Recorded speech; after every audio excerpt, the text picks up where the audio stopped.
السلام علیکم. میں آ کے تو کسی جگہ لیکچر دے رہا تھا بہت اچھی تیاری کر کے، اور and in the middle of the lecture مجھے ایک چھوٹی سی چٹ ملی اور اس پہ لکھا تھا کہ پپو یار تنگ نہ کر. تو میرا خیال یہ ہے کہ تھوڑی سی میں بات چیت کر لیتا ہوں آج کے ٹاپک کے حوالے سے. کچھ ٹیبوز واقعی ٹیبوز ہوتے ہیں، کچھ کو ہم ٹیبو بنا لیتے ہیں اور پھر ہم تنگ ہوتے ہیں بعد میں. ہمیں دل چاہتا ہے کہ ایسا نہ کریں، پھر ہم ویسا ہی کرتے ہیں. ہماری مرضی ہم پر ہی نہیں چلتی.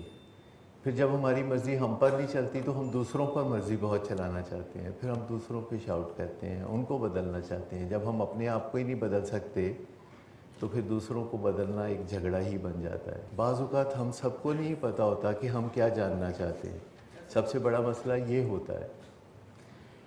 میرے ایک کلائنٹ تھے جو مجھ سے بات کر رہے تھے، جن کا مسئلہ یہ ہے کہ وہ فیس بک پہ ایک لڑکی سے محبت کر بیٹھے اور ان کی اماں کو بالکل پسند نہیں ہے وہ لڑکی، کیونکہ وہ ایک ہندوستانی لڑکی ہے، انڈیا میں رہتی ہے اور ہندو ہے، اور ان کی والدہ کو یہ بالکل پسند نہیں. اور والدہ، بیٹا اور پروا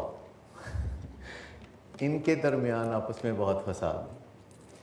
اور صاحب نے ماں سے بھی جھگڑا کر لیا ہے، خاتون سے بھی جھگڑا کر لیا ہے. ان کی کچھ ایڈکشن کے مسائل بھی ہیں. اور ساری رام کہانی ان کی سن کے، بپتا سن کے، تو میں نے کہا کہ کیا خیال ہے کہاں سے شروع کریں؟ تو آپ کے خیال میں ان کا جواب کیا ہوگا کہ کہاں سے شروع کریں مسئلے کو حل کرنا؟ جی، اپنے آپ سے. تو مجھے حیرت ہوئی جب میں نے ان سے یہ سوال کیا کہ کہاں سے شروع کریں، تو کہتے ہیں کہ let's start with my dog. میرا کتا بیمار ہے تو اس سے شروع کرتے. And he was serious. Suddenly ان کے ذہن میں خیال آیا کہ اس گھر میں ایک کتا بھی ہے جو ایک اہم فیملی ممبر کی طرح ہے، اور وہ بیمار ہے اور وہ کل وامٹنگ کر رہا تھا، تو وہ اس کے بارے میں کچھ کرنا چاہتا ہوں. تو کئی دفعہ ہمیں ایسا لگتا ہے کہ ہمیں یہ مصیبت ہے، ہمیں وہ مصیبت ہے، ہم یہ نہیں کر پا رہے، ہم وہ کر نہیں پا رہے. اور پھر ہمیں جب کوئی پوچھتا ہے کہ اچھا اب تم کیا چاہتے ہو، تو اسے بالکل پتہ نہیں ہوتا کہ میں کیا چاہتا ہوں. اور ایسا میرے ساتھ روزمرہ ہوتا ہے، کیونکہ میں ایک کاؤنسلر ہوں. میرے پاس لوگ مشورے کے لیے آتے ہیں. جب وہ لمبی کہانی سناتے ہیں، پورے جذبے سے سناتے ہیں، تو آخر میں پوچھتا ہوں کہ اب آپ کیا چاہتے ہیں. تو یہی ایک بات انہیں پتہ نہیں ہوتی کہ وہ کیا چاہتے ہیں. اگر کسی کو گول کا پتہ نہ ہو، ٹارگٹ کا پتہ نہ ہو، اگر کسی کو منزل کا پتہ نہ ہو، تو پھر وہ وہاں پہنچ نہیں سکتا. یا بچہ اسکول میں نہیں پڑھ رہا، کالج کے اندر جا کے لیکچرز نہیں اٹینڈ کرتا، گریڈز گر رہے ہیں، ڈرگز میں ہے، چرس پیتا ہے، سب کچھ کرتے ہیں. تو میں پوچھتا ہوں no what do you want, تو کہتے ہیں کہ جی اگر ہم سب فیملی کینیڈا سیٹل ہو جائیں تو بہت اچھا ہے. تو میں کہتا ہوں کہ یہ جو ابھی 1.5 گھنٹے سے آپ سب تفصیل بتا رہے تھے کہ کس طرح آپ کے گھر میں فساد ہے، کہ آپ کا بیٹا جو ٹین ایجر ہے وہ یونیورسٹی جاتا ہے لیکن کلاسز اٹینڈ نہیں کرتا، وہ سگریٹ پیتا ہے، وہ چرس پیتا ہے، وہ شام کو گھر سے نکل جاتا ہے، رات گئے واپس آتا ہے، اور آپ پوچھیں تو لڑائی کرتا ہے، اور آپ پوچھیں تو جھگڑا کرتا ہے. تو پھر اب آپ یہ بیچ میں کینیڈا کہاں سے آ گیا؟ تو پھر ہم انہیں بار بار برین سٹارمنگ کے لیے کہتے ہیں. کچھ گولز آپ کے جو 2-3 گولز ہیں جو کہ ایک ہی مشن کے اندر ریلیٹڈ ہونے چاہیے. آپ کے جو گولز ہیں وہ ایک لائن میں ہونی چاہیے، ان میں کوئی الائنمنٹ ہونی چاہیے. تو پھر وہ بتانے لگتے ہیں، آہستہ آہستہ فگر آؤٹ کرنے لگتے ہیں. اور پھر ہم نے بتاتے ہیں کہ اچھا یہ 3 گول ہیں، تو اس میں سے وائلڈلی امپورٹنٹ گول کون سا ہے. تو وائلڈلی امپورٹنٹ گول ڈسکور کرتے ہیں. وائلڈلی امپورٹنٹ گول وہ ہوتا ہے جو اس دن یا ان دنوں میں یا اس موقع پر آپ کی زندگی میں بے پناہ اہمیت اختیار کر جاتا ہے. اچانک وہ بے پناہ اہمیت اختیار کر جاتا ہے. جیسے میں آپ کو مثال دیتا ہوں کہ ہماری زندگی میں کچھ چیزیں وقتاً فوقتاً بہت زیادہ اہمیت اختیار کر جاتی ہیں، اور اگر وہ چیز ہم حاصل نہیں کر پائیں گے تو پھر باقی ہم جو بھی حاصل کریں وہ بیکار ہے. سوچیں کہ اس وقت دنیا میں بہت سے ایئرپورٹوں سے جہاز ٹیک آف کر رہے ہوں گے اور ان کی الٹیمیٹ ڈیسٹینیشن لاہور ایئرپورٹ ہوگی. این اسی وقت نیو یارک سے ایک جہاز ٹیک آف کر رہا ہے، ایک یو کے سے کر رہا ہے، ایک تھائی لینڈ سے کر رہا ہے، ایک دہلی انڈیا سے کر رہا ہے، ایک اسلام آباد سے کر رہا ہے، اور ایک گجرانوالے سے گزر رہا ہے، لاہور کی طرف آ رہا ہے. تو مجھے بتائیے کہ سب سے امپورٹنٹ جہاز ٹریفک کنٹرولر کی نظر میں کون سا ہے؟ جس نے اس جہاز کو لینڈنگ کرانی ہے، ٹریفک کنٹرول آفس میں بیٹھے ہوئے اس کی بیوی سڈنلی فون کرتی ہے اور اسے کہتی ہے کہ آج کی پکانا ہے، تو وہ کیا کہے گا؟ وہ اس کی بات نہیں سن سکتا. ایک اس کا سبارڈینیٹ کمرے میں آتا ہے تو کہتے ہیں جی 2 گھنٹے کی شارٹ لیو چاہیے، تو وہ اس کی بات نہیں سنے گا، کیونکہ اس کے نزدیک اگر اس نے اس جہاز کو ٹھیک طرح سے سیفلی لینڈ نہیں کرایا تو پھر چاہے اس کی کارکردگی اپنی بیوی کے ساتھ بات چیت کرنے میں یا سبارڈینیٹ کے ساتھ بات چیت کرنے میں کتنی بھی اچھی ہو، چاہے وہ کتنا بھی نیک نام ہو، چاہے وہ کتنا بھی اسٹیبلش زن مرید ہو، اگر اس نے جہاز صحیح طریقے سے لینڈ نہیں کرایا تو اس کی شام. So let's start with the questions. Sir, how prevalent drug addiction is in young females? کیونکہ یہ تو ہم سب کو پتہ ہے کہ male are mostly the victims of drug addictions، لیکن لڑکیاں، ینگ لڑکیاں کتنی اس میں انوالو ہو جاتی ہیں؟ Plus do you think cigarette should also be considered as a drug addiction؟ Cigarette ایک ایڈکشن ہے، ریئل ڈرگ ہے سگریٹ کے اندر. ویسے تو سگریٹ میں 4000 کیمیکلز ہوتے ہیں، لیکن جس کے لیے لوگ سگریٹ پیتے ہیں وہ نکوٹین ہے، اور یہ ایک اینٹی ڈپریسنٹ کی طرح کام کرتی ہے، the only quick acting anti depressant. ادھر لگتا ہے میں جوان ہو گیا ہوں، تب سگریٹ پیے بغیر جوان نہیں ہوتا. تو سگریٹ پینا جب شروع کرتے ہیں تو بعد میں انہیں پتہ چلتا ہے کہ اس سے تو ایک دم ایک بز ملتا ہے، اور پھر وہ وقتاً فوقتاً سگریٹ پینا شروع کر دیتے ہیں اور سوچتے ہیں کہ وہ ہمیشہ نہیں پئیں گے، بعد میں چھوڑ دیں گے، پتہ نہیں بعد میں کب. تو it is the most resistant kind of addiction. اور دوسری بات یہ کہ یونیورسٹیز میں شاید آپ پوچھنا چاہ رہی ہیں کہ ڈرگس کی کیا صورتحال ہے، یا آپ کا خیال ہے کہ لڑکے زیادہ تر ڈرگس کرتے ہیں؟ اس میں کوئی شک نہیں کہ لڑکیوں کی نسبت لڑکے زیادہ تر ڈرگس کرتے ہیں، لیکن لڑکے کہتے ہیں کہ وہ لڑکیوں کی وجہ سے ڈرگس کرتے ہیں. تو یونیورسٹیز میں ہوتا ہے ایک دوسرے سے قریب رہنے سے ایک دوسرے کی چاہتیں بھی جنم لیتی ہیں، افیئرز بھی ہوتے ہیں، پھر بریک اپس ہوتے ہیں، اور جب بریک اپس ہوتے ہیں تو پھر ڈرگس کی فضا بنتی ہے، ڈرگس تو پھر بنتی ہے. رونا دھونا، آہیں بھرنا، اور اس کے بعد ڈرگس کا استعمال کرنا، کیونکہ ہمارے برین میں ڈرگس سبسٹیٹیوٹ ہوتی ہیں کسی انسان کی محبت کا. یہ لو ایڈکشن جسے ہم محبت کہتے ہیں، یہ اس کا سبسٹیٹیوٹ ڈرگس بھی ہوتی ہیں، الکوہل بھی ہوتی ہے. اور پھر مشکلات ہوتی ہیں، کبھی بریک اپ ہوتے ہیں، پھر کبھی ری یونین ہوتی ہے، کبھی ریکنسیلیشن ہوتی ہے، پھر کبھی بریک اپ ہوتا ہے، بیچ بیچ میں ڈرگز آتی ہیں، پھر ڈرگز جاتی نہیں. تو یہ ٹرائنگل سی بن جاتی ہے، ڈرگس، لو افیئرز، بریک اپ. جو ایڈکشنز ہوتی ہیں یہ 2 طرح کی ہوتی ہیں. ایک وہ جو نظر آتی ہیں، جیسے کہ الکوہل یا ڈرگس یا اوور ایٹنگ، یہ گیمبلنگ، یہ ایڈکشنز ہیں جو کہ نظر آتی ہیں، ان کو ہم میکرو ایڈکشنز کہتے ہیں. کچھ ایڈکشنز ہوتی ہیں جو کہ نظر نہیں آتی اور دماغ کے نہانوں میں چھپی ہوتی ہیں، جنہیں ہم مائکرو ایڈکشنز کہتے ہیں. جیسے رنج کرنا، جیسے وہم وسوسوں میں رہنا، جیسے مشکل سچویشنز کو اوائڈ کرنا، یا کوئک فکس کے بارے میں سوچتے رہنا، یا غصے کو بطور ٹول استعمال کرنا زندگی میں معاملات چلانے کے لیے، یا اپنے آپ کو دوسروں سے کمپیئر کرتے رہنا اور اپنے آپ کو کمتر گردانتے رہنا یا برتر گردانتے رہنا. تو یہ ساری مائکرو ایڈکشنز یہ ہم سب میں ہوتی ہیں. لیکن کچھ ایڈکشنز ہیں جو انہی مائکرو ایڈکشن سے آؤٹ گرو کرتی ہیں، جو دوسروں کو نظر آتی ہیں، جن میں اب اسکرین ایڈکشن سب سے زیادہ کامن ایڈکشن ہے، کہ جب بھی آپ دیکھیں لوگ اسمارٹ فون سے چپکے ہوئے ہیں اور کھوئے ہوئے ہیں. آپ جا کے سر پہ بالکل کھڑے ہو جاتے ہیں، آپ بات کرنا چاہ رہے ہیں اور وہ بندہ بیچ میں سے نکل نہیں رہا اس میں سے. یہ اسمارٹ فون ایڈکشن بھی آج کے زمانے کی بہت ایڈکشن ہے. اعتدال جو ہے وہ بنیادی چیز ہے جو کہ زندگی کے ہر شعبے میں ہونی چاہیے.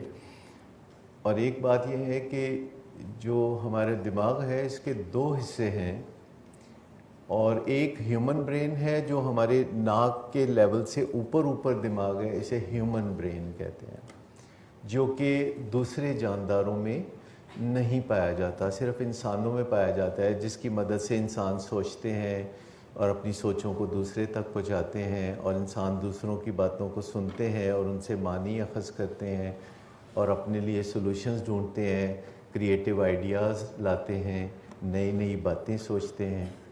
اور ایک ناک سے نیچے برین کا حصہ ہوتا ہے، ناک کے لیول سے نیچے، اور یہ جو نیچے ہوتا ہے یہ اینیمل برینز کا مجموعہ ہوتا ہے، کمپلیکس آف اینیمل برینز. دونوں دماغوں کے درمیان ایک سافٹ ویئر ہاؤس ہے، یعنی ہیومن برین اور اینیمل برین کے درمیان سینڈوچ ہوا ایک سافٹ ویئر ہاؤس ہے، اور یہ سافٹ ویئر تیار کرتا ہے ہیومن برین کے لیے اور میل ویئر تیار کرتا ہے اینیمل برین کے لیے. اور سافٹ ویئر اچھی عادتوں کو، کی سٹون ہیبٹس کو پروان چڑھانے کے لیے کام آتے ہیں، جیسے کہ ورزش کی عادت، جیسے پڑھنے لکھنے کی عادت، ٹیم ورک، لوگوں سے تال میل بنا کے رکھنا، تعلقات اچھے رکھنا، نیٹ ورکنگ کرنا اور اپنے اخراجات کو قابو میں رکھنا. یہ کی سٹون ہیبٹس ہیں. اپنی ول پاور کو بڑھاتے رہنا، ول پاور بھی ایک عادت ہوتی ہے. سو مینٹل ہیلتھ کے بارے میں آہستہ آہستہ آگاہی بڑھ رہی ہے کہ اسے چانس پہ نہیں چھوڑا جا سکتا. اگر چانس پہ چھوڑیں گے تو یہ انویریبلی خراب ہو جائے گی. آپ یوں سمجھیں کہ زیادہ تر لوگ جن کے ساتھ ہم سوسائٹی میں زندگی گزار رہے ہوتے ہیں تو ان کی مینٹل ہیلتھ ڈسٹربڈ ہوتی ہے، کیونکہ وہ ڈسٹربنس ریفلیکٹ ہوتی ہے ہمارے اور ان کے آپس میں انٹریکشن سے. ہماری جو ٹالرنس نہیں ہوتی، جو ہم ایک دوسرے کو برداشت نہیں کرتے، تو یہ اصل میں مینٹل ہیلتھ کا معاملہ ہے. کوئی 10 سال پہلے مجھے خیال آیا کہ بطور خاص اپنی صحت کا خیال رکھنا چاہیے، تو میرا خیال تھا کہ کچھ فائدہ ہوگا، لیکن فائدہ بہت زیادہ ہوا.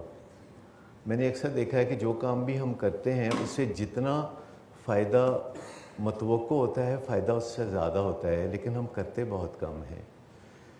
ہماری زندگی میں جو لا آف ہارویسٹ ہے اس کی بڑی اہمیت ہے، جس میں ہم بیج بوتے ہیں تو پھل بہت زیادہ آتا ہے.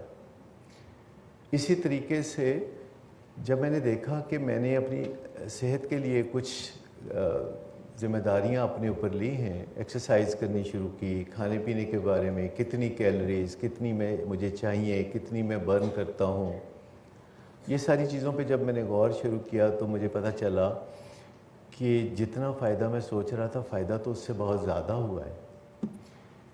تو میں نے یہ سوچا کہ اپنی مینٹل ہیلتھ پہ اگر میں کام کرنا شروع کروں، جیسے کہ میموری پر، موڈ اور مزاج پر، اور اپنے خیالات پر، اور اپنی انوائرمنٹ پر، اور اس سے میرا جو رشتہ بنتا ہے اس کے ساتھ، تو میں نے بیڑا اٹھایا کہ مینٹل ہیلتھ پہ کام کروں گا. اور یعنی جتنی پرائمری کرونک النیسز ہیں جن میں اسکیزوفرینیا بھی ہے، بائیپولر ڈس آرڈر بھی ہے، اور ذیابیطس اور امراض قلب بھی ہیں، ان کے لیے پریونٹیو لیول پہ بہت کام کیا جا سکتا ہے. وہ ہر بیماری کے لیے الگ الگ کرنا ضروری نہیں ہے. ان تمام بیماریوں کے لیے ایک کلیکٹیو کام ہے جو ان تمام بیماریوں سے بچاؤ دیتا ہے. جیسے اگر آپ ایبٹ آباد جانا چاہتے ہوں یا پشاور جانا چاہتے ہوں یا مری یا آزاد کشمیر جانا چاہتے ہوں تو اسلام آباد تک آپ کا رستہ ایک ہی ہوتا ہے. تو یہ جو سوال مینٹل ہیلتھ کا ہے یہ اہم سوال ہے جو ہم سب کو اپنے دل میں ضرور سوچنا چاہیے کہ بہت سے لوگوں کو ڈپریشن ہوتی ہے، بہت سے لوگوں کو انگزائٹی، اسکیزوفرینیا ہوتا ہے یا بائیپولر ڈس آرڈر ہوتا ہے، تو ہمیں بھی ہونے کا امکان تو ہے. تو اگر پہلے سے کچھ اس کے لیے پلاننگ کر لی جائے. دیکھیں روزانہ کوئی 10 لاکھ جہاز ٹیک آف کرتے ہیں اور سیف لینڈنگ کرتے ہیں، پھر بھی سب مسافر سیٹ بیلٹ باندھتے ہیں. تو حادثہ تو کبھی کبھار ہی ہوتا ہے، لیکن سیٹ بیلٹ تو ہم روز باندھ سکتے ہیں. سو آپ میں سے کون ہے جو یہ سوچے گا کہ اپنی ذہنی صحت کو کویشچن کرے اور اپنی ذہنی صحت کو بہتر بنانے کے لیے کچھ کوشش کریں؟ Raise your hands. اچھا، یہ عام طور پر خیال کیا جاتا ہے کہ جو کاؤنسلرز ہوتے ہیں یا سائیکالوجسٹ یا سائیکیٹرسٹ یہ آدھے پاگل ہوتے ہیں. یہ آپ نے اسی ازمپشن کے تحت میرے خیال میں سوال کیا کہ ان کی اپنی زندگی بہت متاثر ہو جاتی ہے. حقیقت یہ ہے کہ ایک کاؤنسلر ہوتے ہوئے آپ کی زندگی کو تو فائدہ ہونا چاہیے، کیونکہ آپ دوسرے کے تجربات سے سیکھ رہے ہوتے ہیں، آپ دوسرے کو کاؤنسل کر رہے ہوتے ہیں، دوسرے کو اچھی اچھی باتیں بتا رہے ہوتے ہیں.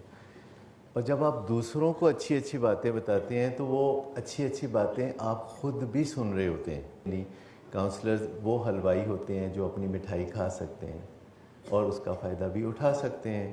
زیادہ تر لڑکیوں کو میں نے دیکھا ہے کہ وہ ایسا لڑکا چنیں گی اپنی زندگی میں پارٹنر بنانے کے لیے جس میں کوئی صفت نہ ہو. زیادہ تر خواتین آڈ بوائز کو چنتی ہیں جن کی عجیب و غریب باتیں ہوتی ہیں، جن کے ماں باپ ان کو لعنت ملامت کر رہے ہوتے ہیں، جن کو ساری دنیا برا بھلا کہہ رہی ہوتی ہے. اوٹ پٹانگ قسم کے لوگوں پر ان کی توجہ بہت بہت مہربانی ادھر ہوتی ہے. اور اگر ان سے پوچھیں تو کہتے نہیں میری محبت سے سب کچھ ٹھیک ہو جائے گا.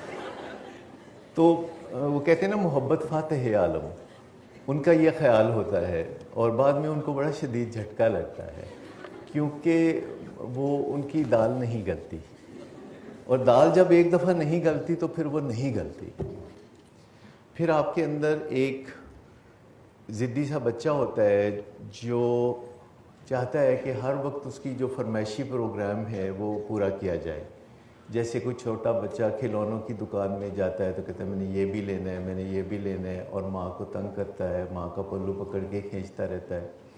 تو یہ چھوٹا بچہ ہمارے اندر بھی ہوتا ہے کہ بازار سے کچھ خریدنے گئے ہیں تو بہت کچھ فالتو خرید کے لے آتے ہیں. ہمارا خواہ دل چاہتا ہے کہ جو چیزیں ہم افورڈ نہیں کر سکتے وہ لے لیں. اپنے کریڈٹ کارڈ کو برڈن کرتے رہتے ہیں، اپنے اوپر ادھار چڑھاتے رہتے ہیں، مشکلات پیدا کرتے رہتے ہیں. تو یہ ایک ضدی بچہ ہوتا ہے. اور ایک ہمارے اندر سمجھدار وائزر ایڈوکیٹ بھی ہوتا ہے، جسے ہم کہتے ہیں کہ ایک سیانہ بھی ہوتا ہے جو اندر سے بتاتا ہے کہ نہیں یہ ٹھیک نہیں ہے، یہ تمہیں مشکل پیش آئے گی، یہ تم بعد میں تنگ ہوگے، ایسا نہ کرو تو اچھا ہے. تو جو سیانہ ہوتا ہے یہ ہمیں تھوڑا بہت گائیڈ کرنے کی کوشش کرتا ہے، اور اپنا سیانہ ہم نے کتنا سیانہ بنایا ہے وہ بھی ہم پہ ڈیپینڈ کرتا ہے. اور سیانے کے مقابلے میں وہ ضدی بچہ ہوتا ہے جسے ہم ایانہ کہہ سکتے ہیں.